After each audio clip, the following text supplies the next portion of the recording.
கலகே சுந்தராகாரம் சதைக பிரியதர்ஷனம் அஜ்ஞான நாசகம் தேவம் சத்குரும் முரளீதரம். சத்குரு மகாராஜ் கி. ஸ்ரீபதியான பகவானுடைய பரம கிருபை, மாதுரி சகி சமேத பிரேமிகவர்த டாக்குருஜியுடைய அனுகிரகம், நம் அருமை குருநாதர் மகாரண்யம் ஸ்ரீ ஸ்ரீ முரளீதர சுவாமிகளுடைய ஒரு ஆணையின் பேர்ல பாகவதம் பார்த்துட்டு வரோம். இன்று ஒரு புனிதமான ஒரு நாள், 2 யோகிகள் சம்பந்தப்பட்ட நாள். இன்னைக்கு பாகவத கதையில யோகிகளுக்கே தலைவராக இருக்கக்கூடிய பீஷ்மாச்சாரியர்ன்றவர் இன்று தன் உடம்பை விட்டு கிளம்ப போறார்னு சொல்ல போறேன். அதே மாதிரி நம்ம திருவண்ணாமலையில பகவான் யோகி ராம் சுரத்குமாருடைய ஆராதனை தினம். ஆராதனைனா குரு பூஜைன்னு சொல்லுவோம் இல்லையா? இன்றுதான் பகவான் யோகி ராம் சுரத்குமார் தன்னுடைய இந்த பூ உடலை விட்டு தான் எப்பவும் இருக்கக்கூடிய ஜோதிக்கு எழுந்தருளினார். இப்போ அவர் எப்படி இருக்காருன்னா, நம்ம யோகி ஆசிரமத்தில் அழகா அந்த ஒரு அர்ச்சாவதாரமாக ஒரு கையை தூக்கி அனுகிரகம் பண்ற விதத்தில் என்றும் இருக்கிறார். அதே யோகி ஆசிரமத்தில் அழகான ஒரு லிங்க ரூபமாக அங்க அவர் இன்றும் எல்லாருக்கும் அனுகிரகம் பண்ணிட்டு இருக்கார். அப்படிப்பட்ட ஒரு நாளன்னைக்கு ஒரு யோகி கிளம்பக்கூடிய ஒரு விஷயத்தை பார்க்கிறோம். இந்த பீஷ்மாச்சாரியர் எப்படி அப்படின்னா, பிறந்ததிலிருந்து பிரம்மச்சரியம் அப்படின்னா என்ன அர்த்தம்னா, எல்லா விஷயத்திலையும் அனாவசியமான விஷயத்துல தான் கண்ணை செலுத்த மாட்டாராம். தேவையான விஷயத்தை தவிர பார்க்க மாட்டார் வேற எதையும். தேவையான விஷயத்தை தவிர காதை வேற எதை விஷயத்தை கொண்டும் செலுத்த மாட்டார். அனாவசியமா ஒரு விஷயம் சொன்னா காதை பத்தின்னு போயிட்டே இருப்பார் அவர். அனாவசியமான ஒரு விஷயத்த வாக்குனால சொல்ல மாட்டார். அனாவசியமான ஒரு விஷயத்த மூக்குனால நுகர மாட்டார். அனாவசியத்தை ஒரு விஷயத்தை தொடக்கூட மாட்டார். அப்படி ஒரு யோகி அவர். அவர் எப்பவுமே ஒரு ரகசியமா வெள்ள பார்க்கறதுக்கு ஒரு சத்திரியர் அப்படின்னாலே ஒரு என்ன சொல்றது, ஒரு கம்பீரம் இருக்கணும் இல்லையா? அப்படி கம்பீரமா இருப்பார். குரல்ல ஒரு இடி மாதிரி பேசுவார். ஆனா ஹிருதயத்துல கிருஷ்ணனை எப்பவும் தியானம் பண்ணின்னு உட்கார்ந்துட்டு இருக்கார். இது அவருடைய ஆச்சரியமான ஒரு நிலை. யோகீஸ்வரரா இருக்கார் அவர். அப்படி இருக்கக்கூடிய பீஷ்மாச்சாரியர் வாழ்க்கை முழுக்க எண்ணத்தால கூட ஒரு தவறை நினைக்காதவர். அப்போ செயலால கேட்கவே வேண்டாம், கண்ணால கேட்கவே வேண்டாம். எப்போ பார்த்தாலும் இதயத்தை அப்படி பவித்திரமா வச்சுட்டு இருக்காராம். அவர் இதயத்தை யாருக்கு கொடுத்தார் அப்படின்னா, கண்ணனை தவிர வேற யாருக்கும் கொடுக்கல. அப்படி ஒரு யோகேஸ்வரர். அவருக்கு என்ன ஆசைன்னா, இப்படி பவித்திரமான ஒரு வாழ்க்கையை நான் வாழ்ந்திருக்கேன், அதுக்கும் மேல கிருஷ்ண பக்தியை விடாம பண்ணியிருக்கேன். அந்த கிருஷ்ண பக்திக்கு இந்த கிருஷ்ண மதிப்பு கொடுத்தானா நிக்கட்டும் நிக்கிறார். ஏன்னா ஒரு யோகி, கோபியா இருந்தா அழுவார்கள், யோகியா இருந்தாலும் ராங்கியில நிப்பார்கள். அவர் வீரரோனோ பகவான் வரட்டுமே அப்படின்னு உட்கார்ந்துட்டு இருக்கார், படுத்துட்டு இருக்கார் அம்பு படுக்கையில. அம்பு படுக்கையில இருக்கக்கூடிய அந்த ஒரு வலியெல்லாம் நினைச்சு பார்க்க முடியாது. யோகியா இருக்கிறதுனால தாங்கிட்டு இருக்கார். அவருக்கும் வலியெல்லாம் உண்டு. இன்னும் மரத்து போயிட்டு நினைக்காதீங்க, அவங்களுக்கும் வலியெல்லாம் உண்டு. அம்பு படுக்கையில வலி அப்படியே கொஞ்சம் கொஞ்சமா குருதி அப்படி கசியறது அவருக்கு. ஆனாலும் அந்த ஒரு தவத்தினால அப்படி பிடிச்சுன்னு படுத்துட்டு இருக்கார். பகவானுக்கு அது நல்லா தெரியறது. பகவான் என்ன நினைச்சா, எனக்கு இன்னைக்கு ஒரு பாக்கியமான ஒரு நாள். சாதாரண மனிதர்கள்னாலெல்லாம் பெரிய யோகியோ பெரிய மகானோ தன்னுடைய அந்த சரீரத்தை விடும் பொழுது அவரை தரிசனம் பண்றதுங்கிறது ரொம்ப விசேஷம். பகவான் நினைச்சானா, எனக்கு இன்னைக்கு பாக்கியம் என்ன அப்படின்னா, இப்படிப்பட்ட யோகீஸ்வரரா இருக்கக்கூடிய அந்த பீஷ்மாச்சாரியர் அம்பு படுக்கையில தன்னுடைய பிராணனை தன்னுடைய ஆத்மால ஒடுக்க போறார். மற்றவர்கள்லாம் என்ன சொல்லணும்னா, அவன் பிராணனை விட்டான் சொல்றோம் இல்லையா? ஆனா இங்க பீஷ்மாச்சாரியருக்கு பிராணனை வெள்ள விடல. அவர் உள்ள ஆத்மஸ்வரூபத்திலே அடக்கிட்டார் பிராணனை. இப்படி ஒரு யோகீஸ்வரர் மோட்சம் போற ஒரு வைபவத்தை பார்க்கறதுங்கிறது பகவான் நினைச்சானா எனக்கு பாக்கியம் நினைக்கிறான். அதனால பகவான் எப்படியாவது இந்த பீஷ்மாச்சாரியருடைய சந்நிதிக்கு வரணும்னு ஆசை. அடுத்தது பகவானுக்கு ஒரு முக்கியமான காரியம் என்னன்னா, நமக்கெல்லாம் விஷ்ணு சகஸ்ரநாமம் சொல்லக்கூடிய பாகவத தர்மமா இருக்கக்கூடிய அந்த பகவான் ஸ்ரீ கிருஷ்ணனுடைய பெயர்கள்லாம் கலிக்கு கொடுக்கணும். அதனால அந்த ஒரு நாமத்தை இந்த பீஷ்மாச்சாரியர் மூலமா கொடுக்கணும்னு ஆசைப்பட்டான் பகவான். ஏன்னா பாகவத தர்மத்தை பாகவதர்கள் காமிச்சா ஒன்னும் சரியா இருக்குமே தன்னை காட்டிலும்னு ஆசைப்பட்டான். அதற்காகவும் கிளம்பணும்னு ஆசைப்பட்டான். இந்த யுதிஷ்டருக்கும் மனக்கலக்கம் தீரணும்னா, நல்ல இந்த குடும்பத்திலேயே தாத்தா மாதிரி இருக்கக்கூடிய அந்த தர்மாத்மாவா யோகியா இருக்கக்கூடிய பீஷ்மாச்சாரியர் வாக்குல தான் இவன் மனசு ஆறுங்கிறதுனால யுதிஷ்டர் எல்லாம் கூட்டிட்டு பகவான் ஆசாசியா போறான். அப்படி போய் நின்ன உடனே பீஷ்மாச்சாரியர் புரிஞ்சுட்டார், என்ன ஒரு கருணாநிதியா இருக்கார், என்ன ஒரு கிருபாளுவா இருக்கார் இந்த ஒரு பகவான். ஏன்னா தான் இப்படி படுத்துட்டு இருக்கோங்கிறதுனால தன்னை பார்க்கணுங்கிறதுக்காக இப்படி ஓடி ஓடி வந்திருக்கானே அப்படின்னு ரொம்ப சந்தோஷப்பட்டார். உடனே இந்த யுதிஷ்டரை பார்த்து சொன்னார், உன் பக்கத்துல நிக்கக்கூடிய கிருஷ்ணன் நீ தப்பா எடை போட்டுறாத, அவன் பார்க்கறதுக்கு உன் மாமன் மகன் நினைக்காத. கிருஷ்ணன் இவங்களுக்கெல்லாம் மாமன் மகன், இவர்கள்லாம் கிருஷ்ணனுக்கு அத்தை பசங்க. ஏன்னா குந்தி அத்தைன்னா மாமன் தானே அவனுக்கு. அந்த ஒரு பாண்டவர்கள் எல்லாம் பார்த்து சொல்றார்கள், இவன் யாருன்னா நீங்க எல்லாம் கஷ்டப்படுறேன்னு அழுதேனே, இந்த கஷ்டத்துக்கெல்லாம் என்ன காரணம்னு என்னால சொல்ல முடியல.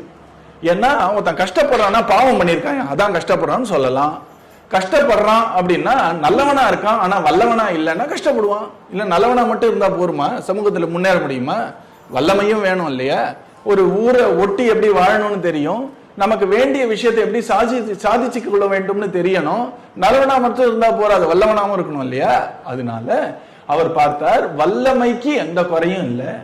ஏன்னா இங்க பீமன் கையில கதையை தாங்கி நிக்கிறான், இங்க அர்ஜுனன் கையில வில்ல தாங்கி நிக்கிறான். நகுலனும் சகாதேவனும் அப்படி புத்திமான்கள், அவ்வளவு அழகாக அறிவுரை கூறுவார்கள்.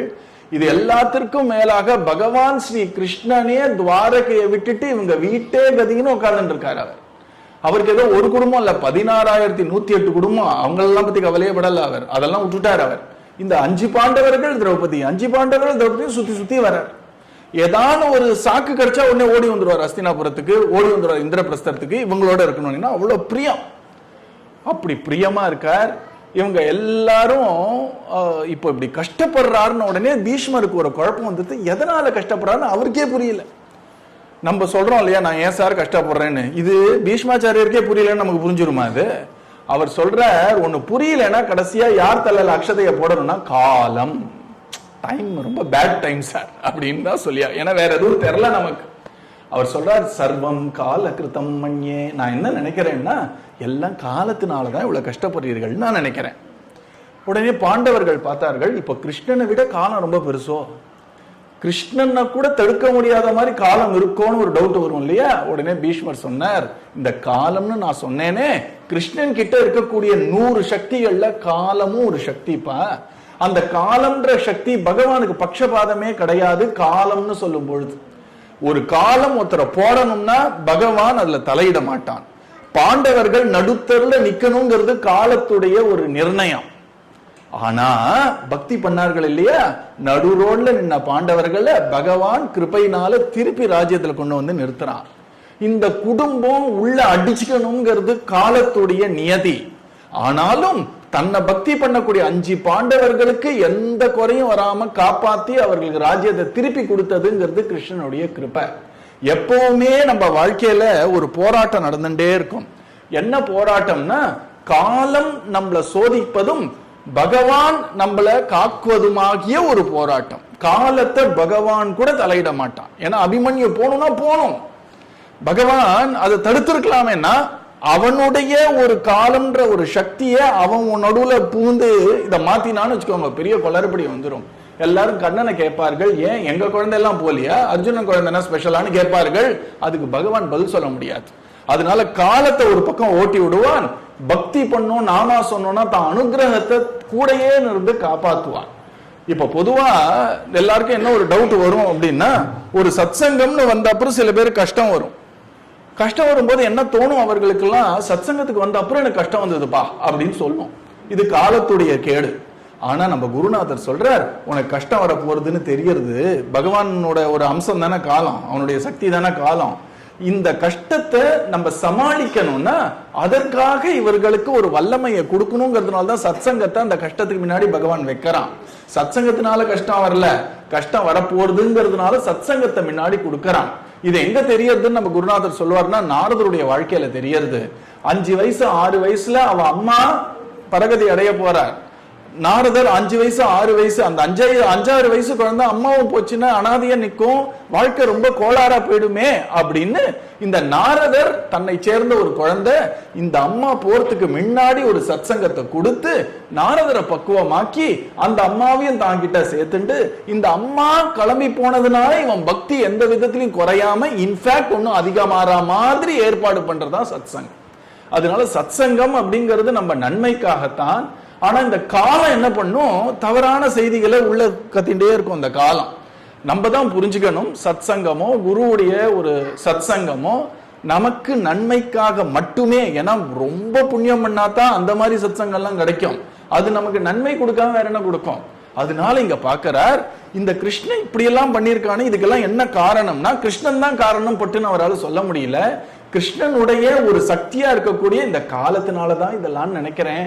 உன்னை காலம்னா நீ வேற யாரும் நினைக்காத, கிருஷ்ணனுக்கு அடிப்பட்டதுதான் இந்த காலம். இந்த கிருஷ்ணனையும் நீ ஏதோ ஒரு மாமன் மகன் நினைக்காத, இவன் தான் சர்வலோகத்துக்கும் நாயகனா இருக்கக்கூடிய, அழித்து காத்து படைத்து பண்ணக்கூடிய 3 தொழிலும் பண்ணக்கூடிய பகவான் அவன்னு தெரிஞ்சுக்கோ.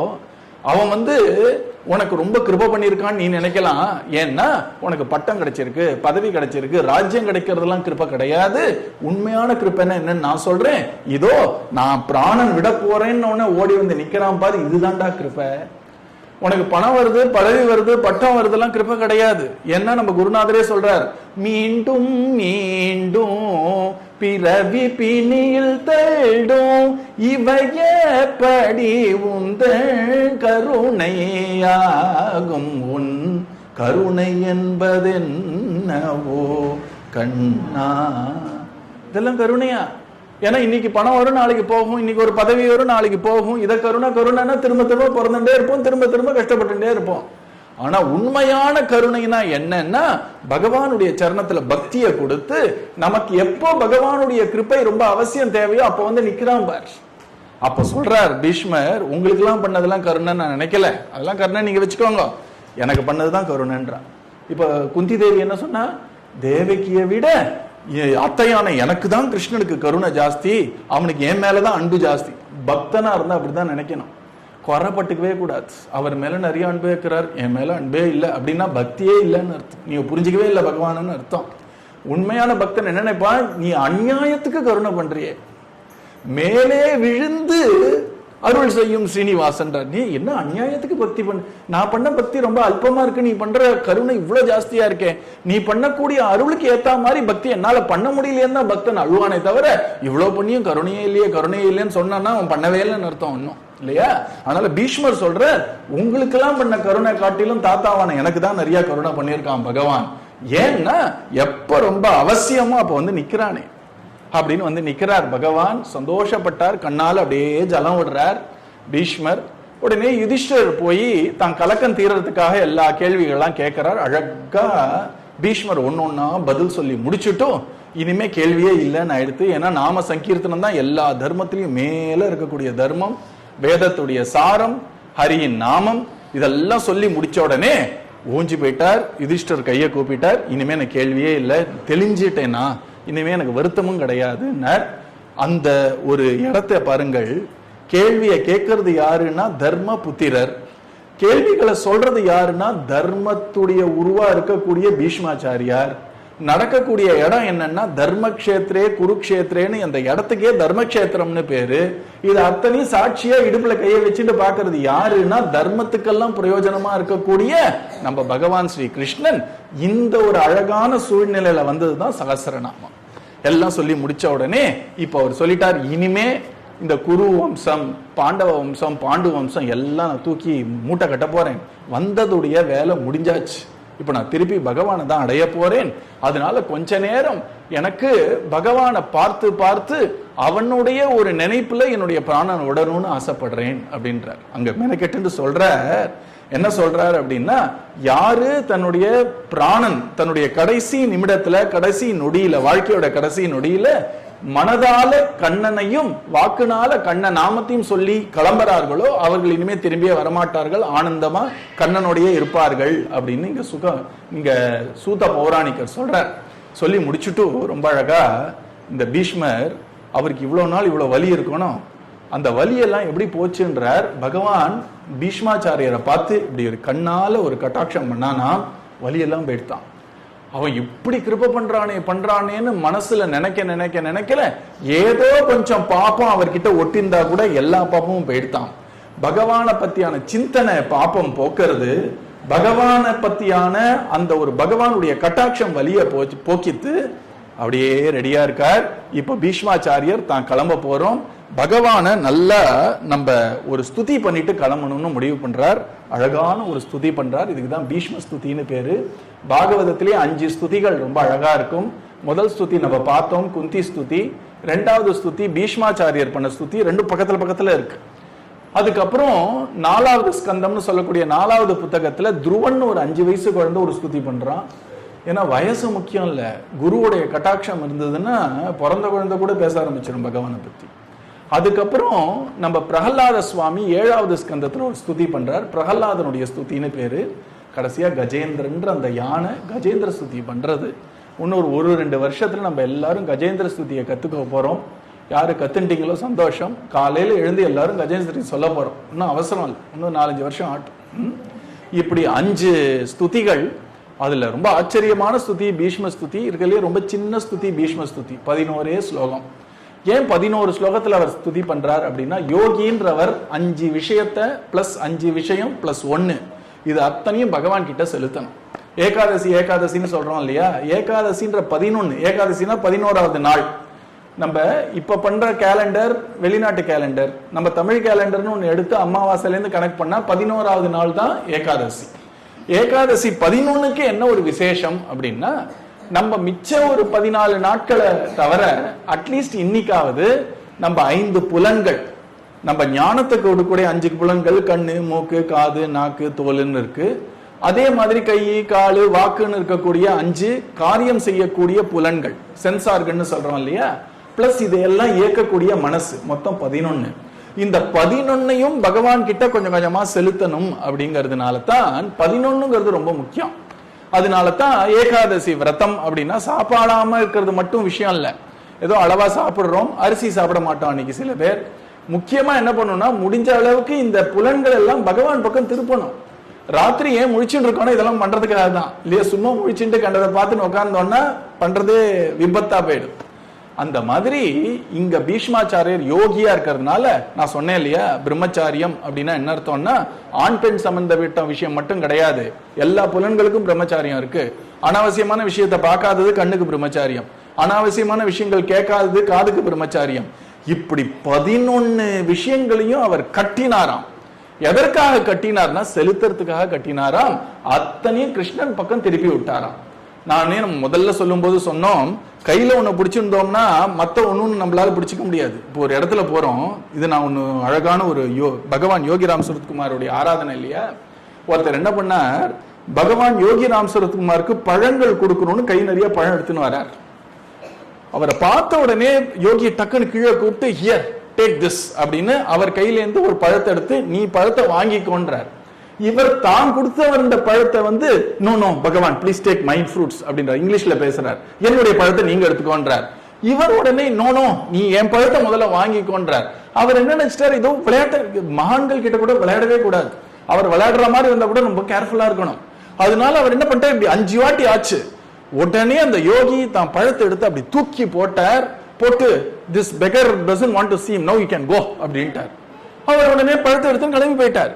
உடனே சைட்ல இருக்கக்கூடிய அந்த சீடர்களை பார்த்து சொன்னார், இவனுக்கு ஒரு பெரிய ஆபத்து வருதுன்னு எனக்கு நல்லா தெரியறது, அவன் உடனே என்கிட்ட இருந்து அந்த பழத்தை வாங்கினா தான் அவனை ஆபத்துல இருந்து காப்பாற்ற முடியும்னு அந்த பழத்தை கொடுக்கலாம்னு பாக்குறேன். அவன் ஏதோ ஒரு குழந்தைத்தனமா முதல்ல என் பழத்தை வாங்குவோன்னு சொல்லிட்டு நான் கொடுத்த அந்த பிரசாதத்தை வாங்காம விட்டுட்டான். எல்லாம் என்னுடைய தந்தையுடைய இச்சைன்ட்டார், எல்லாம் மை ஃபாதர்ஸ் விஷன்ட்டார். ரைட்டா? அதனாலதான் கையில பழம் இருந்ததுன்னு வச்சுக்கோங்களேன், அங்க வரக்கூடிய பழத்தை நம்மளால வாங்க முடியாது.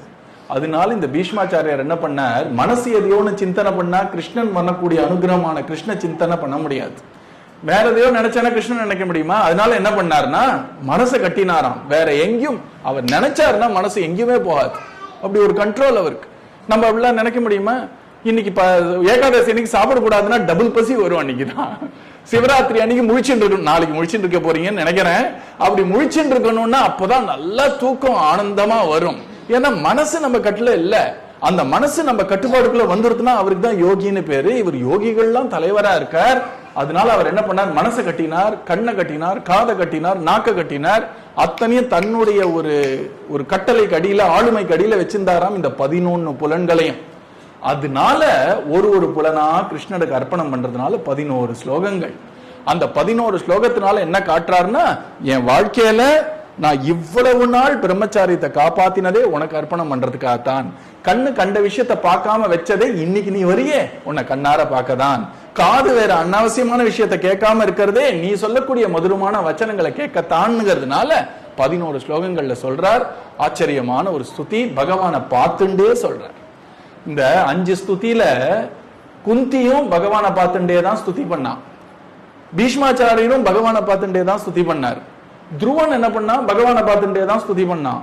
பிரகலாதன் நரசிம்ம பகவானை பார்த்துட்டு தான் ஸ்துதி பண்ணார். கஜேந்திரன் தான் பகவானை பார்க்கறதுக்காக ஸ்துதி பண்ணான். அதனாலதான் நமக்கு ரொம்ப பிரயோஜனம் அது இல்லையா? ஏன்னா நம்ம ஒன்னும் பகவானை பார்த்துட்டே ஸ்துதி பண்ண முடியாது, பகவானை பார்க்கணும்னு ஸ்துதி பண்றோம் இல்லையா? அதனாலதான் காத்தால எழுந்த உடனே கஜேந்திர ஸ்துதியை சொல்லு அப்படின்றார். கஜேந்திர ஸ்துதி சொன்னாலே பகவத்துடைய ரூபமா இருக்கக்கூடிய குருநாதருடைய தரிசனம் நமக்கு கிடைக்கும்ன்ற ஒரு நம்பிக்கை தான். அதனால இங்க முதல்ல ஆரம்பிக்கிறார். இதி மதி ரூபகல்பிதா வித்ருஷ்ணா பகவதி சாத்வத புங்கவே விபூம்னி ஸ்வசுகம் உபகதே க்வச்சித் விகர்த்தும் பிரகிருதிமுபேயுஷியத் பவ பிரவாஹா இதி மதிஹி உபகல்பிதா வித்ருஷ்ணா. ரொம்ப ரசமா குருநாதர் இது ஒரு கதை மாதிரி சொல்லுவார். அவர் சொல்ற விஷயம் என்னன்னு சொல்றேன். பீஷ்மாச்சாரியர் கிருஷ்ணரை பார்த்தாராம். ராமரை பார்த்து இப்படி சொல்ல முடியாது, கிருஷ்ணரை பார்த்து இப்படி சொல்லலாம். என்ன சொன்னார்னா, பீஷ்மாச்சாரியர், எங்க வீட்டுல கல்யாண வயசுல அழகான ஒரு பொண்ணு இருக்கு என் அகத்துல, அந்த பொண்ணை கல்யாணம் பண்ணி கொடுக்க வேண்டிய சமயம் எனக்கு இப்ப வந்துருத்து அப்படின்னாராம். கிருஷ்ணருக்கே தூக்கி வாரி போட்டுதான். என்னப்பா பிரம்மச்சாரி பிரம்மச்சாரின்னு ஊரெல்லாம் பேர் சொல்லிட்டு இருக்கு, உனக்கு எதிரா பொண்ணுன்ன உடனே அவர் சொன்னாராம், இந்த பொண்ணு வேற யாரும் கிடையாது, என் மனசுன்னாராம். இந்த மனசை நான் எப்படி வளர்த்தேன் அப்படின்னா, இந்த பொண்ணு வேற எந்த புருஷனையும் பார்க்காம கிருஷ்ணனை மட்டுமே பார்க்கணும், ஏன்னா அவனுக்கு இவன் தான் எழுதி வச்சிருக்கான்னு எப்படி பார்த்து பார்த்து வளர்ப்பார்களோ அந்த காலத்துல, அந்த மாதிரி இந்த மனசையும் கிருஷ்ணனுக்கு கட்டி வைக்கணுங்கிறதுக்காக பார்த்து பார்த்து வளர்த்தேன்ப்பா. இந்த பொண்ணு ரொம்ப பவித்திரமான பொண்ணு, இந்த பொண்ணு ரொம்ப பாவனமான பொண்ணு, என்ன வேற யாரையுமே அவ பார்த்தது கிடையாது. எதுக்காக நான் வேற யாரையும் பார்க்காம பொத்தி பொத்தி வளர்த்தேன்னா, இன்னைக்கு உன்னை பார்த்து அவ கல்யாணம் பண்ணிக்கணுங்கிறதுக்காக பண்ணேன். ஏன்னா இன்னைக்கு நான் மோட்சம் போக போறேன், மோட்சம் போனா இனிமே மனசுக்கு வேற எந்த ஒரு பிரயோஜனமும் கிடையாது. அதனால இந்த மனது இதி மதிஹி, மத்தின்னு சொல்றோம் இல்லையா, மதி அப்படின்னாலே மனசுன்னு அர்த்தம். இந்த மனசு ஆகிய என் பெண்ணை கண்ணா உனக்கு கல்யாணம் பண்ணி கொடுத்து நான் இனிமே அவ பத்திரமா அவன் கூட இருக்கட்டும், நான் கிளம்பி போக வேண்டிய நேரம்னு அழகா இதி மதிஹி உபகல்பிதா. இந்த ஒரு பெண்ணுக்கு வேற எந்த ஆசையும் கிடையாது, உன்னை கல்யாணம் பண்ணிக்கணும்ன்ற ஒரே ஆசைதான். வித்ருஷ்ணா, திருஷ்ணானா தாகம்னு அர்த்தம், ஆசைன்னு அர்த்தம். இந்த பெண்ணுக்கு வேற எந்த ஆசையும் கிடையாதுடா கிருஷ்ணா, அப்படி உன்கிட்டயே ஆசைப்படணும்ன்ற மாதிரி வளர்த்திருக்கேன். வேற ஆசை இருந்தா கிருஷ்ணன் மேல ஆசை வராது, வேற விஷயத்துல நமக்கு ஒரு பற்று இருந்தா கிருஷ்ணன் மேல பற்று வராதுங்கிறதுனால வேற எந்த விஷயத்திலையும் பற்றே படாம தூசிப்படாம பத்திரமா நான் பாதுகாத்து வந்துட்டு இருக்கேன். எதற்காகனா நீ அந்த ஒரு பெண்ணை கல்யாணம் பண்ணிக்கணும்னு அந்த மனசையே பெண்ணாக்கி, மதி அப்படின்னு பொதுவா சுமதி இல்லைன்னா வளர்மதி இல்லைன்னா வான்மதி அப்படின்னு இந்த மதின்ற பேரே எதுக்கு யூஸ் பண்ணுவாங்கன்னா பெண்களுக்கு தானே யூஸ் பண்ணுவார். இந்த பிரம்மச்சாரி அழகா இதி மதிஹி, இதோ இந்த மனசு எப்பவுமே ஓமேலேயே ஆசைப்பட்டு வேற எந்த ஆசையும் படாம காத்துன்றது எதுக்காகன்னா, இன்னைக்கு கரெக்டா இந்த கல்யாண நாள் அன்னைக்கு தான் அவர் வருவார் இல்லையா. மாப்பிள்ளைங்கிறது கல்யாணம் போது தானே வரணும், அடிக்கடி வந்து சரிப்படாது. கரெக்டா கடைசி நிமிஷத்துல கல்யாணம் பண்ணணும், முகூர்த்த வேலை வந்துருத்தான் உத்தராயணம். ஏன்னா தட்சிணாயத்தை கல்யாணம் பண்ணக்கூடாது, மார்கழி மாசம் யாரும் பண்ண மாட்டாங்க இல்லையா. கரெக்டா தை பிறந்தாச்சா, வழி பிறந்திருந்தவருக்கு இந்த பொண்ணை கல்யாணம் பண்ணிக்கு வந்துட்டார் அவர். உடனே பகவான் பார்த்தான், புரிஞ்சுட்டான், இந்த ஒரு மனதாகிய இந்த ஒரு மதியை உனக்கே நான் தந்தேன், அதை நீ அவசியமாக நீ ஸ்வீகரிக்கணும், அதை நீ எடுத்துக்கணும் அப்படின்னு சொல்லிட்டு, நீ யாருன்னா நீ சரியான மாப்பிள்ளை. பொதுவா அந்த ராஜாக்கள்லாம் தன்னுடைய பெருமையை காமிச்சு தான் கல்யாணம் பண்ணிட்டு போவார்கள் இல்லையா. ஸ்வயம்வரம்னு ஒரு காலத்தில் நடந்தது ராஜாக்களுக்கு. அந்த பொண்ணு என்ன பண்ணுவா, அந்த ராஜகுமாரி என்ன பண்ணுவா, நிறைய ராஜாலாம் உட்காந்துட்டு இருப்பா, மாலை எடுத்துன்னு போவா. கரெக்டா யார் மேல அவ விருப்பப்படுறாளோ அவளுக்கு மாலையை போட்டுருவா. போட்ட உடனே கல்யாணம்லாம் கிடையாது, அந்த பெண்ணை அழிச்சுட்டு போனோம் அந்த ராஜா. நடுவுல சண்டைக்கு நிறைய பேர் வருவார்கள், அத்தனை பேரும் ஜெயிச்சுட்டு தான் குதுக்கின்னு போனோம், வீரத்தை காமிச்சு தான் கடைசியா கல்யாணம் பண்ணணும். ராஜாக்களுக்கு ஒரு தர்மம் இருந்தது. அந்த மாதிரி இப்போ கிருஷ்ணனும் ஒரு ராஜன் தானே. அதனால அவர் சொல்றார், உன் வீரத்துக்கு என்னப்பா குறைச்சல், பகவதி சாத்வத புங்கவே விபூமி, நீ எப்படிப்பட்டவன் அப்படின்னா, நீ நினைக்கும் பொழுது என்ன பண்றன்னா தனியா இருக்க, நினைக்கும் போது திடீர்னு தன்னுடைய சக்தியை வச்சு உலகத்தையே படைக்கிற, உலகத்தை காக்கிற, கொஞ்ச நேரம் போறோம்னு நினைச்சா திருப்பி உலகத்தை தாங்கிட்ட அடக்கிக்கிற, இப்படி விளையாடக்கூடிய ஒரு பெரிய மாப்பிள்ளை பாணி, நீ ஒரு பெரிய மணவாளன் அப்படின்ட்டார். அதனால உனக்கு இந்த பெண்ணை அளித்தேன் அப்படின்ட்டு. மணவாளன்னா மாப்பிள்ளைன்னு அர்த்தம். அப்படிப்பட்ட ஒரு மணவாளனாக உனக்கு நான் பெண்ணை தந்தேன் அப்படின்னார். அப்படின்னு நினைச்சு பார்த்தார். அழகா கிருஷ்ணர் இங்க நிக்கிறார். அவருடைய ஏதோ உலகத்தை காக்கிறார், படைக்கிறார், அழிக்கிறார்னு ஏன் பேசணும், அவருடைய அழக பேசுவோம் சொல்லி 3 உலகத்திலேயே காட்டிலும் ரொம்ப அழகான ஒரு உருவம் ஒன்று, திரிபுவன கமனம். எல்லா உலகத்தையே மயக்கக்கூடிய அழகனாச்சே நீ. அவன் தான் அழகுன்னு பார்த்தா கூட அவன் போட்டுக்கிற ஷால் கூட அழகா இருக்கான். எப்படி இருக்கு அந்த ஷால்? இந்த பீஷ்மர் பாருங்கள், அம்பு படுக்கையில படுத்துன்னு இருக்காரு. அவரோ மொரட்டு வீரர். அவருடைய ஹிருதயத்தை பாருங்கள், உன்னுடைய பீதாம்பரனும் மஞ்சள் கலர் ஷால் போட்டு இருக்கான் இல்லையா பகவான், அது எப்படி இருக்குன்னு சொல்ற. இந்த பீதாம்பரம் எப்படி இருக்குன்னா சூரியனுடைய கிரணங்களாகிய நூல்களை வச்சு அழகா வேஞ்ச சால் மாதிரி இருக்கான். ஏன்னா சூரியனுடைய ஒளி இருக்கு பத்தீர்களா, அது சுயமாவே பளபளன்னு இருக்கும். நம்ம பட்டு எல்லாம் போட்டா இருட்டுல பட்டு ஒன்னும் தெரியாது இல்லையா, ஆனா சூரியனோட ஒளி இருக்கு பாத்தீங்களா, சுயமாவே பளபளன்னு இருக்கும். அந்த சூரிய ஒளிகளை எல்லாம் சேர்த்து நெய்து அழகா ஒண்ணு போட்டு இருக்கானா, ரொம்ப மேட்சா இருக்கு. பகவான் அப்படி நீல நிற திருமேனியில நல்ல பளிச்சுன்னு ஒரு மஞ்சள் கலர் ஷாலை போட்டா அவ்வளவு அழகா இருக்கான் அவனுக்கு. திரிபுவன கமனம் தமால வர்ணம் ரவிகர கௌரவராம்பரம் ததானே. இந்த ஒரு அழகான இந்த சூரிய ஒளியில நெய்ஞ்ச அந்த அற்புதமான மஞ்ச பீத்தக வாடை அதை நீ அழகா போட்டு இருக்க. உன்னை பாக்குறதுக்கே எப்படி இருக்குன்னா தமால மரம் மாதிரி இருக்கான். தமால மரம்னு யமுனை கரையில நிறைய இருக்கும். அது பாக்குறதுக்கே எப்படி இருக்குன்னா நல்ல ஒரு நீல நிறம் கருத்து இருக்கும் அந்த மரம். அதுல அழகா இருக்கும். அது யமுனை கரையில தான் இருக்கும். அது அப்படிப்பட்ட அழகான ஒரு திருமேனி உனக்கு. அதுல அழகான மஞ்சள் கலர் ஷால் போட்டு இருக்க. வபுர் அலக குலாவிருத்தான நாப்ஜம். அது மட்டும் இல்லப்பா, உன்னுடைய முகமே எப்படி இருக்கு தெரியுமா, நல்ல நீல தாமரை மாதிரி இருக்கு. இந்த தாமரையில ஒரு தேன் இருக்கும் இல்லையா, அந்த தேனை எல்லாம் குடிக்கிறதுக்காக வண்டு மாதிரி சுறுசுறுலான கேசம் வந்து வந்து விழுமா.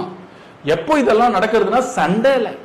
இந்த 18 நாள் சண்டை மண்டை ஓடித்து இல்லையா இங்க, அப்போ பகவான் ஓட்டிகிட்டே இருக்கும்போது டபால்னு வந்து விழுமா அவனோட கர்ல் லாக்ஸ்.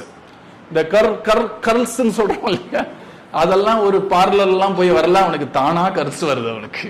அது வந்து விழுமா. உடனே பகவான் இப்படின்னு தலையாட்டின்னு திருப்பி குதிரையில ஓட்டுவானா. இதெல்லாம் உட்காந்து ரசிச்சு சண்டை போடுறத விட்டு இதை பார்த்துன்னு உட்கார்ந்து இருக்காரு இந்த தாத்தா.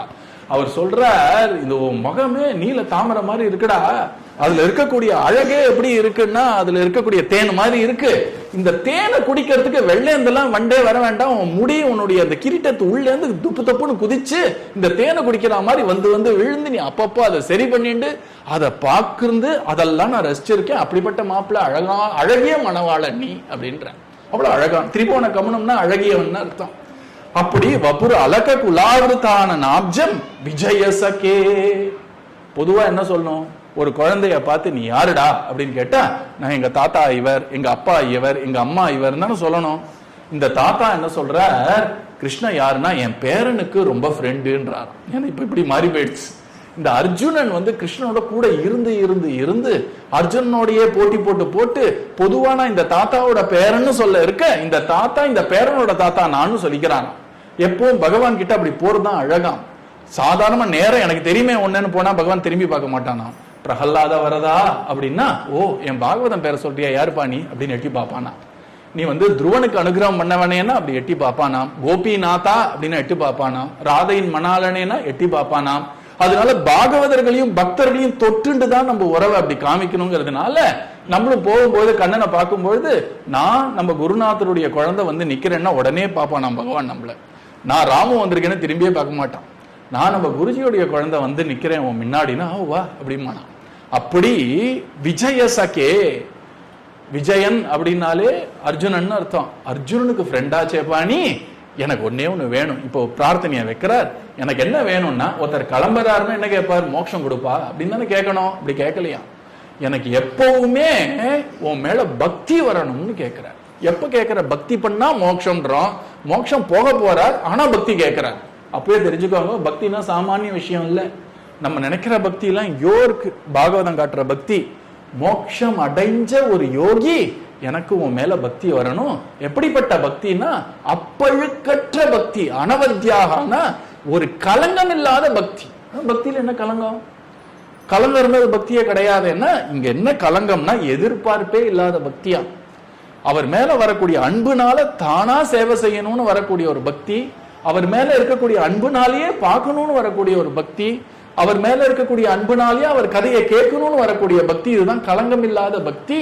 அதனால அவர் சொல்றார், அர்ஜுனனுக்கு ஒரு கூட இருந்து நண்பனாக இருக்கக்கூடிய ஏ கிருஷ்ணா, எனக்கு உன் மேல பக்தி வரணும் அப்படின்றார்.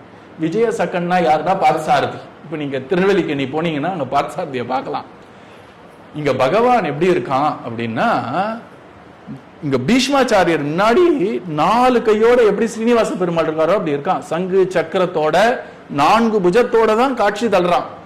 பீஷ்மாச்சாரியார் சொல்றாரு, இந்த 4 கை மேட்டர்லாம் எனக்கு வேண்டாம், நீ 2 கையோட அன்னைக்கு அர்ஜுனனை பின்னாடி வச்சுட்டு ஒரு குதிரை ஓட்டம் பண்ணியே அந்த பார்த்தசாரதியா அவர் மேலதான் எனக்கு பக்தி வரணும்ன்ற. அதனால அந்த பார்த்தசாரதியா எனக்கு காமிய. ஒரு கையில கடிவாளத்தை பிடிச்சுட்டு இருக்கான், இன்னொரு கையில ஒரு சின்ன குச்சி, ஒரு சாட்டையை வச்சுட்டு குதிரையை அடிக்க மாட்டானா, சாட்டையை வச்சுட்டு காத்தை தான் அடிப்பான். பாவம் வாயு பகவான் தான் அந்த சாட்டையை வாங்கிட்டு இருக்காரு. சத்தம் மட்டும் கேட்கும் குதிரைக்கு. அவர் சொடுக்கிற சத்தத்தை வச்சுன்னு குதிரைக்கு தெரியுமா வேகமா போகணுமா, மெதுவா போகணுமா, லெஃப்ட் போகணுமா, ரைட்டு போகணுமா, எல்லாம் தெரியும் அவருக்கு. அந்த அந்த ஒரு சாரத்தியம் பண்ணக்கூடியவர் 2 கையும் எங்கேஜ்டா இருக்கு இல்லையா, 2 கையும் ஃப்ரீ கிடையாது. இப்ப மேலேந்து ஒரு அழகான ஒரு கர்லி லாக்ஸ் வந்துருச்சுன்னா எப்படி சரி பண்ணிப்பாருன்னா, வாயால ஊதி தலை இப்படி பண்ணி சரி பண்ணிப்பாராம். அந்த காதுல போய் கொஞ்சம் மாட்டிக்குமா, கொஞ்ச நேரத்துக்கு அப்புறம் திருப்பி எட்டி பார்க்குமா, உடனே பகவான் டாய் அப்படின்னு திருப்பி தள்ளுவாராம். இப்படியே அங்க ஒரு போராட்டம் நடந்துட்டு இருக்கு. இந்த அவருடைய அந்த அற்புதமான சுருளான கேசத்துக்கும் அவர் முகத்துக்கும் ஒரு போராட்டம். இதெல்லாம் பார்த்து ரசிக்கிறார். அப்படிப்பட்ட ஓங்கிட்ட எனக்கு அப்பழுக்கற்ற பற்றி ஏற்படட்டும் அப்படின்றார்.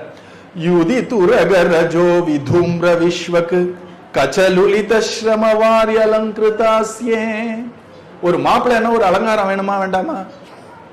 என்ன அலங்காரம் பகவானுக்குன்னா, அவன் கோகுலத்துல எல்லாம் மாடு மேய்ச்சின்னு போகும்போது அவனுக்கு ஒரு அழகான அலங்காரம் என்னன்னா, பொதுவா மாடு மேய்ச்சின்னு கிராமத்துல வரவங்க எல்லாம் பாத்தீங்கன்னா அந்த மாடு போற இடத்துல நிறைய தூசி கிளம்பும். அந்த மாடுடைய அந்த கால் குழம்புப்பட்ட தூசி அவ்வளவு பவித்திரமா. அந்த தூசி எடுத்து நம்ம தலையில போட்டுட்டா அதுதான் குளியலேன்ட்டார். இந்த தூசி போடும் குளிக்காத, நீ குளிக்கணும்னா அந்த மாடுபட்ட தூசி எடுத்து தலையில தடவி கொன்றார். அப்ப கோகுலத்துல எப்பவுமே பகவானுக்கு எப்படி இருக்கும்னா, அவன் முடியல கொஞ்சம் கொஞ்சமா தூசி இருக்கும். அவன் நடந்து வரும்போது கொஞ்சம் அப்படியே முத்து முத்தா வேர்வை வரும். அந்த வேர்வையில தூசி படிஞ்சு இருக்கும். பொதுவா அந்த ஒரு சின்ன சின்ன மணியெல்லாம் இங்க ஒட்ட வைப்பா இல்லையா, கிருஷ்ணனுக்கு அதெல்லாம் தேவையே இல்லை. அந்த வேர்வை அப்படி வெள்ள வரும், ஒரு சின்ன முத்து. உடனே இந்த தூசி பாகவதர் ஓடி போய் டபால்னு ஒட்டின்றுவாருங்க.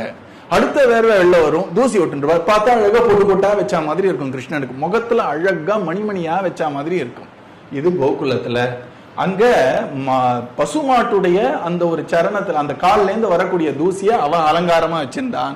இந்த குருக்ஷேத்திரத்துல பீஷ்மர் எங்க கோகுலத்துக்கு வந்தார். அவர் கண்ணனை பார்த்தது 10 நாள் கண் குளிர குளிர பார்த்தார். நமக்கு சப்தாகம் மாதிரி அவருக்கு தசாகமா, தசாகம்னா என்னவோ 10 நாள் அவருக்கு தசரா. அவருக்கு என்னன்னா 10 நாள் சண்டை போட்டாரோனோ வேணும்ட்டே கண்ணன் கிட்டேயே ஒம்பிழுப்பாராம். ஏன்னா அப்பதான் நேர பார்க்க முடியும். அவர் ஏன் ஆப்போசிட் சைட்ல சண்டை போட்டாருன்னு எனக்கு ஒரு டவுட். என்னன்னா சேம் சைட்ல சண்டை போட்டா இப்படிதான் பார்த்து சண்டை போடணும், அப்போ சண்டையே போட முடியாது. அவன் ஆப்போசிட் சைட்ல இருந்தாதான் பார்த்து பார்த்து அனுபவிச்சு சண்டை போடலாம். இந்த பீஷ்மாச்சாரியருக்கு இந்த கிருஷ்ணன் வந்தா வீட்டுக்கு வானா நம்ம வீட்டுக்கு வராம விதுர வீட்டுக்கு போய் உட்காந்துருவான். இவன் ராஜசபைக்கு வந்தாலும் ஒரு 5 நிமிஷம் இருக்க மாட்டான், கிளம்பி போயிடுவான்.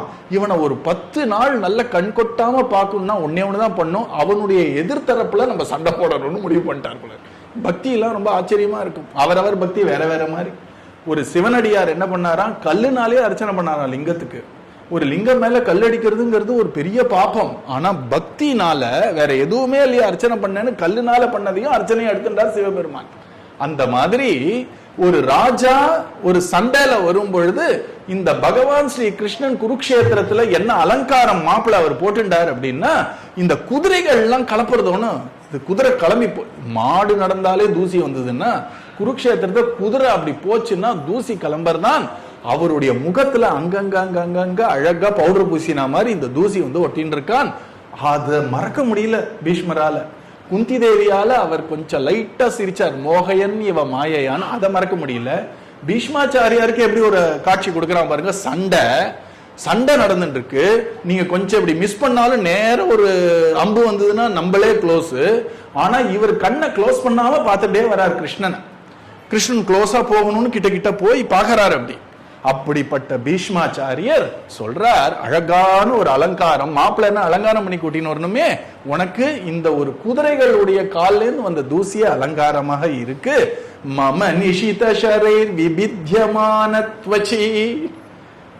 என்ன பக்தியோ புரியல எனக்கு. அவர் சொல்றார், நான் உன் கூட சண்டை போட போறேன் அப்படின்னா வருத்தம் தானே படணும். பகவானோட சண்டை போடணுமா, எந்த ஒரு பாக்கியமா அப்படிலாம் நினைக்கலையா, பரம பாக்கியம் நினைச்சாராம். இப்படி ஒரு பக்தர் அவர் என்ன பண்ணாராம், பகவானோட சண்டை போட போறேன்டா அப்படின்னாராம்.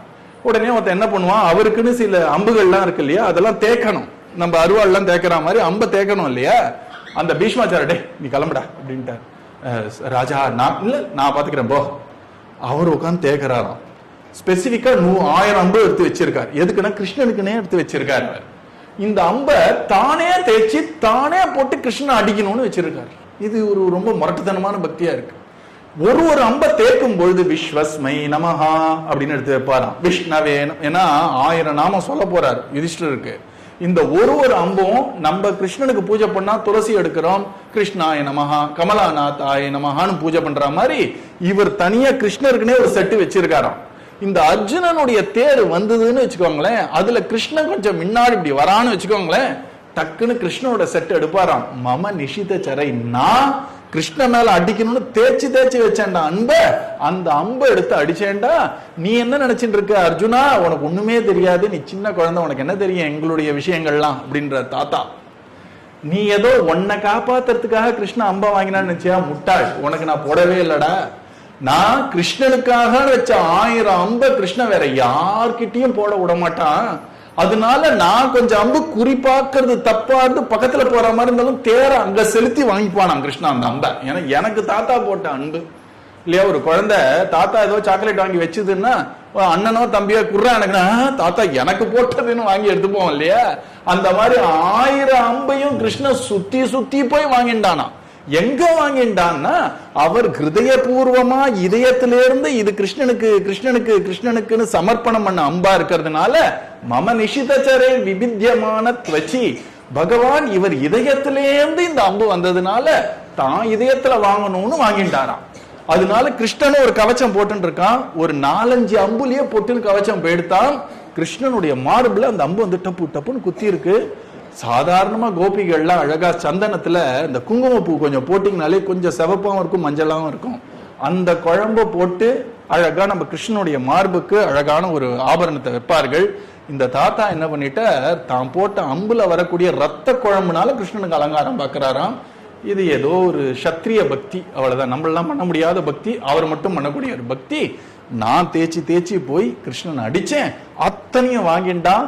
தான் கவச்சத்தையும் தூக்கி போட்டுட்டான், உடைச்சுட்டான். அத்தனை நான் போட்ட 1000 அம்பும் கரெக்டா வாங்கிட்டான். ஏன்னா இது நான் ஆசாசியா போட்ட அம்புன்னு அவனுக்கு தெரியும் அப்படின்றார்.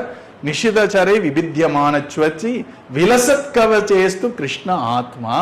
அந்த பகவான் ஸ்ரீ கிருஷ்ணன் தான் கவச்சத்தையும் தூக்கி போட்டு அத்தனை நான் போட்டதெல்லாம் வாங்கிட்டானே, அந்த கிருஷ்ணன் மேல எனக்கு மாறாத அன்பு ஏற்படட்டும் அப்படின்னு பிரார்த்தனை பண்றார். இன்னும் ஒரு 8 ஸ்லோகம் இருக்கு, அதை நம்ம அடுத்த வாரம் பார்ப்போம். சர்வத்திர கோவிந்த நாம சங்கீர்த்தனம். சத்குரு மகாராஜ் கி